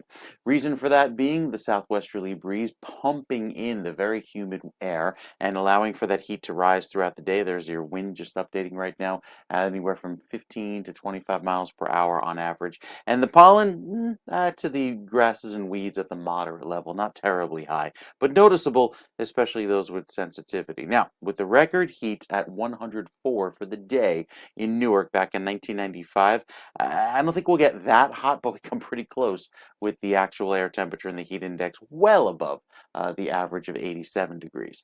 So you look back off to the south and west and you see a lot of clear sky. It'll be a sunny start to the day, but again, the wildfire smoke giving us a hazy sky by day's end. Beach locations, you can cool off comfortably too. Water temperatures in the mid 60s and your high tides later on this morning. So with the rain chances high going into Saturday, I think the wettest day of the weekend, wetter day of the weekend, and then Sunday drying out with a 20% chance of rain predominantly in the morning, I think we'll look good for the game over at MetLife Stadium later on Sunday afternoon. Until then, though, have all of the heat that breaks by this afternoon. Tomorrow, much cooler and drier. It's really the humidity that breaks by Friday with the clear sky returning. And then Saturday, you see some rain move in through the morning into the afternoon, clearing by Sunday morning and with another cold front that sweeps on through. And that'll give us much more comfortable weather for Sunday afternoon. So heat and hot weather today, smoke continues for tomorrow, and then drier and less humid on Friday. Friday will actually feel quite pleasant. Sunday brings back some sunshine after a little bit of rain on Saturday, and then Monday and Tuesday of next week, average heat and humidity to start off the next week in July. So a little bit of a bump in the road with the rain on Saturday, but I think Sunday makes up for it with some clearing by the afternoon, Ken. All right, sir. Thank you very much, Mike. Now we're starting to get some traffic. Now we're just pressing the buttons to make sure we have it. Come on. There we go. Thank you, Mike. By the way, Mike never did define what a Hayat Wave is. I'm very upset with Mike. We got to have a conversation about that. Hayat Wave. It's a mispronunciation of heat wave. All right. For those of you saying, what the hell are you talking about, Ken? Hayat Wave. All right. We have 8:34 right now. Our temperature is 77 degrees in northern New Jersey. It's 80 degrees in Trenton. A lot of little traffic issues happening right now. Let's go to the Garden State Parkway. Southbound, we have a crash. This is north of exit 136 Stiles Street. It's not causing massive delays, as you can see, but they are down to about 25 to 30 miles an hour there as a result. So just kind of be aware of that. Moving along to another camera shot. Let's move to a different shot here. This is by 135. Delays now in the Garden State northbound from 135 to 137. And that is a 4-mile delay in all due to volume there. So that's not a major problem. There's another issue at 149 on the Garden State Parkway from 149 to 140 going southbound. We have that shot, Pam? There you go. So that's what you have there. That's from 149 to 140. So that's a 9-mile delay. And you can see the smokiness. You see, Mike was talking about the smoke in the sky. Look at that. That is all from wildfires. And because of the pressure and whatnot in the air, it's kind of hovering there. So, all right, we could come off of that. And we have delays right now. We have reported Route 3 westbound by Route 46 in Clifton. Route 21, we have delays now southbound, south of Chester Ave to 280 in Newark. All lanes are open there. And your Hudson River crossings, Lincoln Tunnel right now is 25 minutes in. The Holland Tunnel is 30 to 35. GWB upper and lower levels. Oh, there's the Holland. You can see it's stopped by the right tube. Just bumper to bumper there, but it is, you can get in through the middle tube, or the left tube, I should say. It's only 2 tubes. And then the GWB upper and lower levels, 80-95 approach, costing you a solid 25 minutes right now. Not so bad. You can see usually when it's delayed from this point right here, which is 2 miles, right there, that is 2 miles into Manhattan from that camera, because I pass it all the time when I drive. From that point in, that tells you it's about 25 to 30. If it backs up to the top of the screen, upper left, then it's about 40. And that's how we know where things are with the GWB. 836. And what began as a personal setback has grown into a mission to help others pursue their passions and strengthen their communities. After being laid off in 2014, Warith Juma turned a difficult moment into the foundation for what would eventually become the Passionate Rebel Foundation. And joining us this morning is Warith Juma, founder and CEO of the Passionate Rebel Foundation. Hello, sir, to share his journey and the impact his organization is making right here in the Garden State. Good morning to you, Warith. Good morning, Ken. How are you? Thank you for having me. This is an Nice to have you on. show. Thank you, sir. Well, for an amazing person. To take us back to 2014, how did being laid off be the catalyst for creating Passionate Rebel? Well, for me, I had just graduated college, graduated from Morgan State University. And, within the norm, within our community and society, it's always said, go to college, work, and that'll deem you as being successful. And, being laid off, that was just the total opposite because that was something that that a lot of people in communities weren't taught to deal with. So, for me, being in that at that point in time, I felt that I was unsuccessful. Felt lost a little, and I know there was probably others out there similar to myself that probably experienced and felt the same exact thing. So I wanted to be an example of inspiration, to go out there and just inspire people just to continue to follow their passion despite that type of setback being faced. So that prompted me to just to start a brand within fashion because I knew fashion is what connects us as a community as throughout the world. And I just wanted the message of being able to rebel against not following your passion. So I wanted to infuse fashion with not only flair, but with messages of strength and resilience that can give you a chance to not only be fashionable, but at the same time spark something within you. And that Mm. message started to resonate throughout various communities. And it just translated into a full on lifestyle brand. That we fast forward Maury, today. if I could jump in. So you begin as a lifestyle brand, which is hard enough to establish, right? I mean, just because there's so much out there and people have limited dollars and then they have to be careful what they spend. So you start out with a lifestyle brand, but you evolved into a community focused foundation. That's a big leap. And a lot of people say you make it Really, sound like easy, but how do you get to that point? That is huge. it's not easy. I think as you go on your journey and you go into different experiences, then those doors begin to open for you. One is based on faith and just trusting yourself and whatever. For me, I was raised in Islam, I'm Muslim, and just that foundation from my parents just encouraging me to go out there and just keep going despite whatever setback you face. Just believe in yourself and just believe in what God has for you, and you're gonna continue to push forward. So that's what just kept me to keep going. And as I kept going, I started to gain certain experiences. I started to connect not only to community, but to education, to fashion, to just all these different variables that connected people. And I just found ways to generate income, to connect it to getting funding and all these different things. And it was just overall faith. It just keep going. It's just you can't limit yourself to one thing. If I would have kept Passion and Rebel as just a fashion brand, I don't think it would have propelled to the level that it's at now because it has to be infused with a lot more than just trying to dress somebody. Hmm. Today's world that we're living in, there's so many things that's going on, so many people that's being impacted and by just several things, but people want to ultimately follow their passion. That's the ultimate thing that pushes them.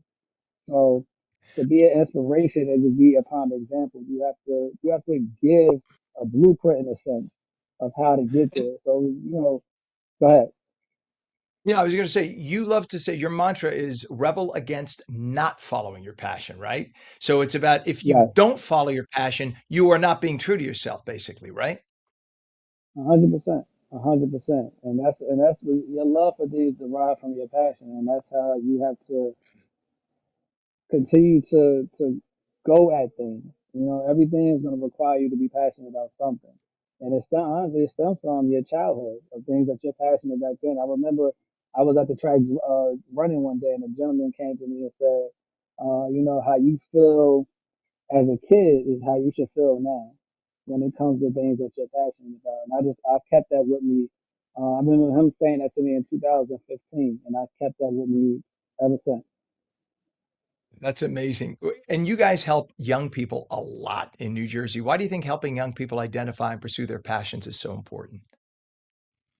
Because they're gonna be the future of things. So we continue to lead after each other. I recently just became a father um, in Congratulations. 2024. Thank you, thank you, thank you. My little boy is going on 2 years old, and what I created Passion Rebel, I thought it was for me. And as things continue to go along and things come about, I learned that it's not just about me. It's about my son. It's about his peers that's going to go with him. It's about the youth now that's trying to find a way. And a lot of Right. a lot of these youth are looking for resources. They're looking to connect with mentors, and The one thing that we have to say to them is follow your passion, because there's nothing else that's going to push them to reach those goals that they're striving to achieve without following their passion. I love it. Warith, give us your website, please, so everybody can check out. Yes, you can definitely catch Passionate Rebel at www.passionaterebel.net. If you have Instagram, I'm sure a lot of you do. You can follow us at Passionate Rebel on Instagram. And again, our website is passionaterebel.net. And continue to allow your passion to stimulate your hustle, everyone. Works for me. Warith Juma, founder and CEO of the Passionate Rebel Foundation. God bless you. Thank you for coming on this morning, my friend. It's nice to meet you. You as well, Ken. Thank you. Thank you. Appreciate it. What an inspiration. What an inspiration. Good man. It is 8:43 right now. We have 80 degrees northern New Jersey and in Trenton. When we come back, there's a private philanthropic organization here in Teaneck that has so many New Jerseyans through strategic invitation-only grants, help them out, bring them into a good place. We're going to talk with the vice president of the Russell Berry Foundation and the executive director of the Mawa Environmental Volunteers Organization. Don't go away.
Welcome back to New Jersey Mornings. Ken Rosato at 8:45, taking calls at 888-658-0234. Middle of a heat wave. Meteorologist Mike Favetta with the full Garden State forecast. And Mike, I'm very disappointed. You didn't translate the Hayat Wave. I didn't. You just went right I past thought of it later. The coffee has a delayed reaction today on a Wednesday. You know, it takes a few hours for the caffeine to kick in. So I thought of the comeback. I said, "You watch your mouth, Kenneth. You watch your mouth." That that's a was good it. comeback. I like It that. took about a half hour, but there we go. So yes, you know, it's going to start off very warm and humid as it is right now, but the smokiness that comes back into the air will not look pretty later on this afternoon, especially if you plan to go for that late evening stroll or walk, not like you normally would with the 100-degree heat with the high humidity, but the particulate matter in the air and all of that extra pollution caused by the wildfire smoke is really going to make it look kind of ugly later on today, lowering visibility, bringing back kind of a whitishness to the skies as we start off pretty nice and blue this morning. Taking a longer look down the road into the long-range forecast, there's slightly cooler weather than average. This could only mean low 80s through the end of the month of July, and also brings back a little bit more of that higher humidity with some more rainfall. So there's the smokiness for the day, even to tomorrow. I think Friday clears all of that out, looks much more pleasant. Saturday has rain. Sunday, nice and dry by the end of the day. And then early next week, look at the clearing that takes over. Beautiful weather on tap for the first few days of next week, even through the middle of the week, with Tuesday and Wednesday's highs only climbing into the low 80s, which is average. It'll look very nice. And we like average, especially when it means no 90 and 100-degree heat on the way. So a little bit of a more tranquil finish to next weekend. All right, Mike. Thank you very much, sir. And enjoy your day. Try to stay cool. You too. We'll check back mañana. It is 77 degrees northern New Jersey, 80 degrees in Trenton. It's 75 in Cape May, a little cooler by the water. That's a nice thing. In terms of traffic, we have a crash now, Route 17 north of Midland Avenue in Paramus. Left lane is closed. That's causing a bit of a backup. You could see just a little slowdown there. Heavy traffic on Route 17. Over to 295, there's a crash southbound south of exit 60, which is Route 195 in Hamilton Township. Right shoulder is closed. Hudson River crossings right now. Lincoln is going to cost you 30 in. Holland Tunnel is 35 to 40. Making your way from 139 from the Turnpike into the Tube. You can see just stopped traffic there. And the GWB upper and lower levels moving pretty well, actually, about 25 miles an hour. And that's going to cost you about 20 minutes. So upper levels on the right, lower level is on the left. 8:48 is our time. For the past 30 years, the Russ Berry Making a Difference Award has celebrated everyday New Jerseyans whose dedication and service have made a lasting impact in their communities. As the program honors its final class of recipients, it's also celebrating a new generation of changemakers carrying that legacy forward. Joining us this morning are Scott Berry, Vice President of the Russell Berry Foundation, and Violet Reed, who is the Executive Director of the Mahwah Environmental Volunteers Organization, to talk about the award's remarkable legacy and why inspiring future leaders has never been more important. Good morning, both of you. Good morning. Good morning, Ken. It's good to have you on. Yeah, good morning. So, Scott, correct me if I'm wrong, this sunsets in what, 2033? The foundation itself will sunset in 2033. Yes, that's correct. That would be the 100-year anniversary of my father's life, even though my father passed away in 2020. Yeah. Wow, rest his soul. And what an amazing legacy it leaves. He left for you to pass on. Just an amazing man. For 3 decades, the Russ Berry Making a Difference Award, those recognized unsung heroes all across New Jersey. So talk about how it was created. So before the foundation was even started, we would sit around his dining room table, once a month, having bagels and lox and herring and cream sauce, talking about how we could make a difference. And I think one of the things that was really inspiring to my father was leadership, individual leadership, and how the individual in a community could really make a difference. So recognizing unsung heroes in the community was a top priority for us, and a way to inspire other people in the community to make change within their communities. And for the last 30 years, as you mentioned, we've been doing that, and it's been an incredible opportunity to create this community of change makers in New Jersey. So I know you give grants, but you select the organization to which you give grants, right? It's not like someone can come and apply. Is that how it works? In general, so there's, the Make a Difference Awards is one thing, and then there's what the foundation does itself, which is grant giving, as you mentioned. And that's correct. We choose who we give grants to. We generally do not accept any kind of applications or anything like that. But there's a separate group of people who are picking these change makers and discovering who these change makers are in their communities. Gotcha. I just want to try to clarify the Scott Berry Foundation, the organization, and how how it works. The Russell Berry Foundation, but thank you. I appreciate that. Russ Berry. What did I just say? Scott Berry. Scott, this is what happens when you don't have enough coffee. Forgive me. Yeah, exactly. So, looking back over 30 years and nearly 500 honorees, what are the qualities that you found define people best and most over those years that make a lasting difference? You had Warif, excuse me if I'm mispronouncing the name, but Warif on the show just a minute ago, and just describing passion. I think passion was the first and foremost. People are just committed to making those changes, single-minded, focused. They are entrepreneurial. They know that they are going to do what they need to do in their community to make that difference. And it's been an incredible thing to watch over the 30 years, people who were given grants 30 years ago, how the organizations have developed, how those initial grants, in some cases, really made a difference in terms of growing the organization. And so now I know that Violet became the executive director of Mevo at just 20 years of age. First of all, how do you become the executive director of something like that, of a company at 20? That's the first question. And what inspired you to step into that role so early? Sure. Well, 20 is quite a compliment, but I was actually 23. I joined the organization when I was 20. We're a youth-led organization, so we're built on youth leadership, and our founder and executive director, who started the organization in 2008 as a high school student, was looking to transition the organization into the hands of another young person. So I started as an intern. I knew he was getting ready to leave, and then for about 2.5 years, from 2018 to early 2020, I trained as a director and then took over January of 2020. That's incredible. And Mevo is the camera company, right? That's the camera company that follows. Am I wrong, or do I have the wrong? Or is it No, so we Mevo get the con insecticide? No, so we get confused a lot with the camera company, but we're an environmental not-for-profit located in Mahwah, New Jersey, doing pretty large-scale, hands-on volunteer projects, whether that be farming, trail building, large-scale trash cleanups, internships, and farm-to-school programs. Well, I like it even more now. That's fantastic. And so you were nominated by 2012 Making a Difference Award recipient Eric Fuchs Stengel. So what does it mean to have somebody like that who was honored years ago recognize your work? It is an honor. I mean, he started this organization from the ground up. Quite literally, we were grassroots. We started with zero money, but a lot of passion, a lot of volunteers, and to have someone who started the organization just from that grassroots level, brought it into a very successful, high impact organization, and then to feel that I deserve the honor as well. To get this award is really, really flattering and really boosted my confidence in the work that I'm doing and the work that Mevo is doing. And Scott, mentorship, rather, I should say, has become an important part of this year's award. So why is it so meaningful to see one generation of change makers then reach out and sort of lift up the next?